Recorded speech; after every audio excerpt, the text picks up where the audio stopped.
It's also important to elaborate on the why questions. Why am I making this video, and why do I think there are slums in America? I am not making this video because I somehow hate or dislike America or Americans. That is not the case. America liberated my country from its oppressors at the end of World War II. And because of that, I am living in a free country. Some of the grandfathers of today's young Americans, they gave their lives for my freedom.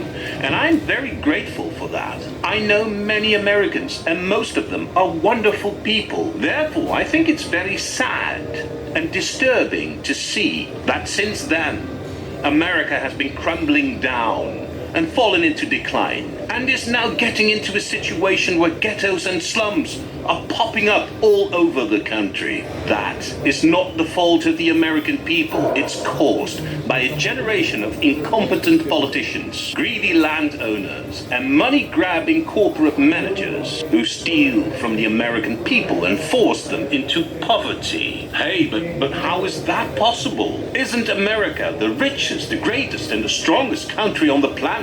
Isn't America the land of the free and home of the brave? Well, kind of. But unfortunately, in America, all that freedom also includes the freedom for big property owners to make housing completely unaffordable for Americans with a low income. American freedom also includes the freedom for rich people to seal off their gated communities so that they don't have to watch the poor people. American freedom also includes the freedom for rich lobbyists to pay politicians to get favorable laws and regulations in return. American freedom also includes the freedom for rich people to establish their own private universities where they only allow rich kids. American freedom also includes the freedom for big companies to pay their employees very low wages that are not enough to pay for the rent of their crumbling apartments. American freedom also includes the freedom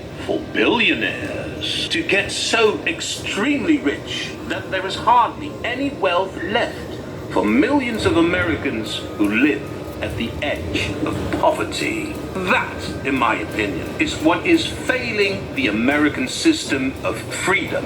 It leads to an extreme divide between an exuberantly rich upper class and a huge layer of millions of Americans who live paycheck to paycheck to paycheck. And that is what is causing thousands of people living on the streets in places like Los Angeles, and thousands of buildings in Los Angeles being abandoned and fallen into decline. Now, back to my critics who told me I shouldn't call Los Angeles a slum. Then I say, why not? There is no other word for that. I mean, look at this. You got thousands of homeless people. Most of them don't have jobs. They don't have any money. They don't have health insurance. They live in tents on the streets, some of them, for many years, without basic facilities like electricity, sewage, and clean water. And they are surrounded by more and more abandoned buildings every day. In other words, downtown Los Angeles is turning into a slum. Then the cherry picking.